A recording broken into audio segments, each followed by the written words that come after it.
እኔ ጋር ይጫወታል። ሩታ ትንሽ ሰዓት ስጫቸው፣ ትንሽ አንድ ሰዓት ቢያንስ። እግዚአብሔር እንደዚህ ነገር ውስጥ አልገባም። አብርሃም እስከ መቼ ነው እንደዚህ ሆናችሁ ለመቀጠል ያሰባችሁት ነው አሁን የኔ ትልቁ ጥያቄ ማለት ነው። እስከ መቼ ነው እንደዚህ ሆናችሁ ልትቀጥሉ ያሰባችሁት? ሲጀመር ተውት፣ ይሄ ልጅ ይዞ ምናምን መውሰድ ጭንቅላት የማይሰራ ከሆነ እንጂ እንደዚህ አይነት ነገርን ደፍረት አደርጋለህ ብዬ አላስብም። ምክንያቱም አዎ አባቱና አባትነቱን ሊክድ የሚችል አካል ይኖራል ብዬ እንደኔ አላስብም። እና የፈለገ አባት ብትሆን የፈለገ ያንተ ልጅ ቢሆን አሁን ላይ ወደድክም ጠላህም ከሩታ ጋር መሆን ያለበት ሰዓት ላይ ነው። በቃ እንዲህ መተህ የማየት መብት ይኖርሃል እንጂ ልጁን ይዘህ ሄደ እኔ ጋር ያድጋል ምናምን የማለት እንትን ይኖራል ብዬ አላስብም። አንተም ለቀልድ ይሄንን ነገር ልታደርግ እንትን ለማለት አሰብክ እንጂ የምር እንደዚህ አይነት ነገር ታደርጋለህ የሚል እሳቤ የለኝም። ግን የኔ አሁን ትልቁ ጥያቄ እስከ መች ነው እንደዚህ ሆናችሁ ልትቀጥሉ ያሰባችሁት? በጣም እንደምትፈላለጉ በጣም አንድ ላይ መሆን እንደምትፈልጉ እኮ በደንብ ያስታውቅባችኋል። ግን ምንድነው ምክንያታችሁ ነው? የምር እኔ እንጃ። ብቻ እኔ በጣም ጥያቄ የሚያስነሱ ብዙ ጉዳዮች አሉኝ። ለማንኛውም ማለት ነው ጽግሻ በጣም ምርጥ ሰው እግዚአብሔርን በቃ ጽጌ ትለያለሽ። በጣም በቃ ደስ የምትል አይነት ልጅ ነች። እኔ ድሮም ያለ ምክንያት አይደለም እቺ ልጅ ቀልቤ የሚወዳትና በቃ በጣም ነው ደስ ያለችኝ ማለት ነው። እና ይህንን ነገር በደንብ የተወሰነ ለመግፋት ብትሞክሪ ነገሮች ይስተካከላሉ የሚል እሳቤን ያለኝ። የምሬን ነው የምልሽ። አዲስ አበባ ልትሄዱ ምናምን መሆንሽን ሰምቻለሁኝ። ግን የተወሰነ አንድ ሁለት ቀን ጣል ብታደርጊበት ብዙ ነገሮችን ማስተካከል ትችያለሽ ብዬ እንደኔ አስባለሁኝ። እና በተቻለሽ መጠን ይህንን ነገር አስተካክለሽ ሄርሜላ ከነዚህ ልጆች ህይወት ወጥታ ልክ እንደ በፊቱ ማለት ነው እግዚአብሔርን በጣም መደሰት ባለባቸው አስቡት። አብርሻውን ልጁን እንደዚህ ነበር ማግኘት የሚገባው፣ እንደዚህ ነበር ከልጁ ጋር መሆን የሚገባው። ቢቻለው እኮ ኤኒ ታይም ማለት ነው ከልጁ ጋር አንድ ላይ መሆን ነበረበት። ቢቻላቸው እኮ ማለት ነው እንደዚህ ዝባዝንኪያቸውን ትተው አንድ ላይ ደስተኛ የሆነ ላይፍን መኖር ነበረባቸው። ግን ደግሞ የምሬ ነው የምላችሁ በጣም በሚያሳዝን ሁኔታ ለእንደዚህ አይነት ነገር እየታደሉ አይደለም። እግዚአብሔር ሁሉንም ነገር አመቻችቶ አስተካክሎ ሰጥቷቸው በቃ ባለማስተዋልና ይሄ አለ አይደለ በማናለብኝነት ነገሮችን ማድረጋቸው በእልህ እንደ ህፃን ልጅ በሚያደርጓቸው ነገሮች በጣም ደስተኛ ሆኖ ማሳለፍ ያለባቸውን ጊዜ በጭቅጭቅ በምን እያባከኑ ነው። እግዚአብሔር መልሳችሁ እኮ አታገኙትም ይሄንን ቻንስ ማለት ነው። የመጀመሪያ ልጃችሁ ነው። ሁለተኛ ሶስተኛ ሲሆን እንደዚህ አይደለም ሙዱ። በቃ መጀመሪያ ላይ ያለው መንፈሱ ራሱ ይለያልና ይህንን ነገር በደንብ ታሳቢ ብታደርጉት የተሻለ ነው የሚል እሳቤ አለኝ። ከዛ ውጪ መች ነው ነገሮችን አስተካክላችሁ ወደ ራሳችሁ የምትመለሱት? የምር በቃ አንተኑም ቀልዱም ቀልድ ነው። እስከዛሬ ያወራነው ነገር ነው። ግን በቃ መች ነው ነገሮችን አስተካክላችሁ ወደ ራሳችሁ ተመልሳችሁ ነገሮችን የምታስተካክሉት? የምር እኔ በጣም ጥያቄ የፈጠረብኝ ስለሆነ ነው ይህንን ነገር እየተናገርኩ ያለሁት ማለት ነው። ለማንኛውም ሰላም፣ እንዴት አመሻችሁልኝ የኔ ተወዳጅ ቤተሰቦች? ደህና ናችሁ ወይ? አለን እግዚአብሔር የተመሰገነ ይሁን። ዛሬም እንግዲህ ከመሸ በአብርሽ ዩቲዩብ ቻናል ላይ በተለቀቀው ቪዲዮ ዙሪያ እንደተለመደው ሀሳባችንን ጣል ለማድረግ ተመልሰን መጥተናል ማለት ነው። ያው ቀን እንደነገርኳችሁ ጽጌ የመጣችበት ትልቁ ዋነኛው ሪዝን ሩታን ወደ አዲስ አበባ ለመውሰድ ነው።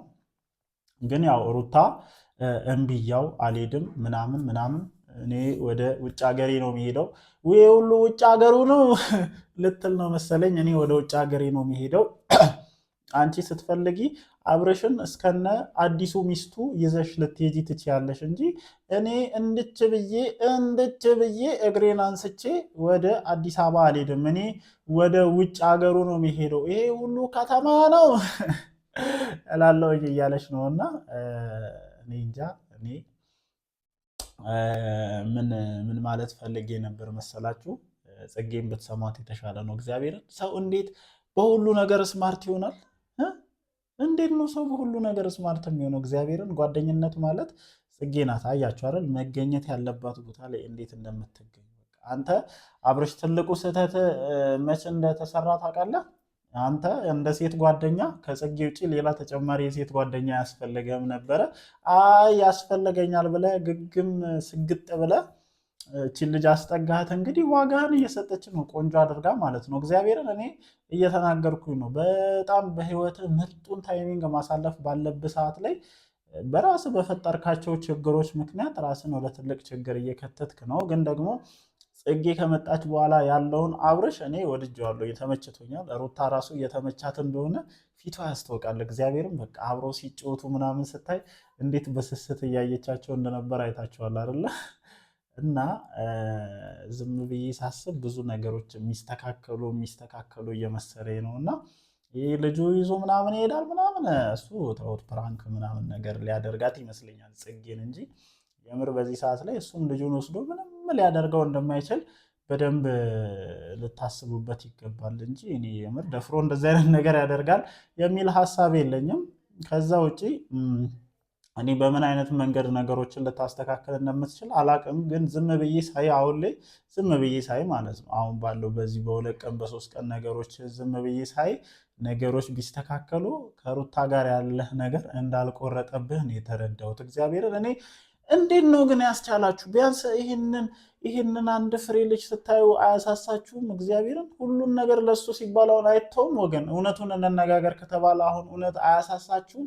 ስንት ነገር ያያችሁበት ልጃችሁን አያሳሳችሁ? ለሱ ስትሉ ሁሉን ነገር እርግፍ አድርጋችሁ መተው እንኳን አትችሉም?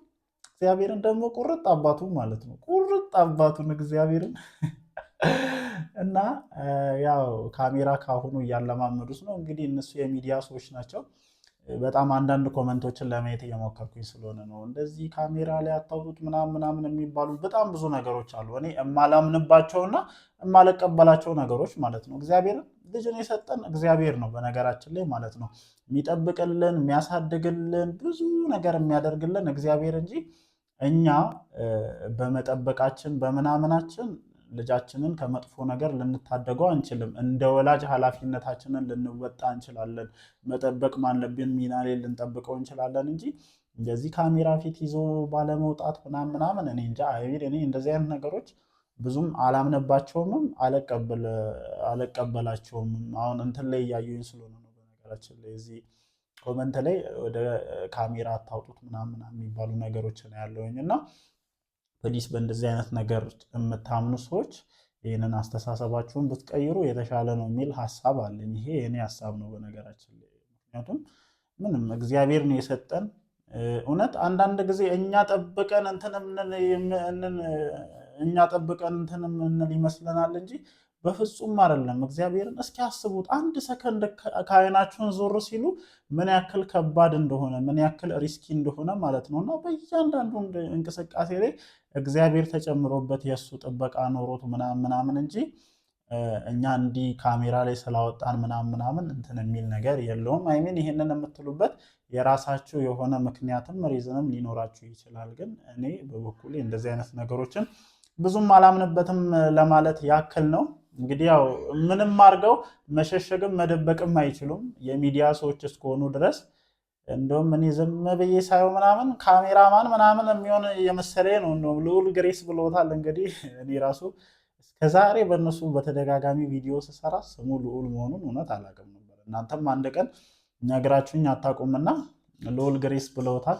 ልዑል ግሬስ የሚል ቻናል ካሚንግ ሱን ማለት ነው። በተለያዩ ስራዎች የሚያመጡት ምናምን ይመስለኛልና ለዛም ያው ከአሁኑ ካሜራን እያለማመዱት ላይትን እያለማመዱት እስካልመጡ ድረስ ለወደፊቱ ብዙ እንትን ይልባቸዋል ብዬ አስባለሁ። አሁን ለምሳሌ ቲክቶክ ላይ አናኒዋት ከልጅነቷ ጀምሮ ነው እንትን ያሏትና ምን ያክል ሚዲያ ላይ ተጽዕኖ መፍጠር እንደቻለች አይታችኋልና እሱም የእነ አብርሽ ልጅ ሆኖ እዚህ ዩቲዩብ መንደር ላይ ተጽዕኖ መፍጠር ካልቻለ የማይሆን ነገር ስለሆነ እኔ ልክ ናቸው ካሜራ ላይ ማምጣታቸው ማለማመዳቸውን እንዲህ ነው እምላቸው ማለት ነው።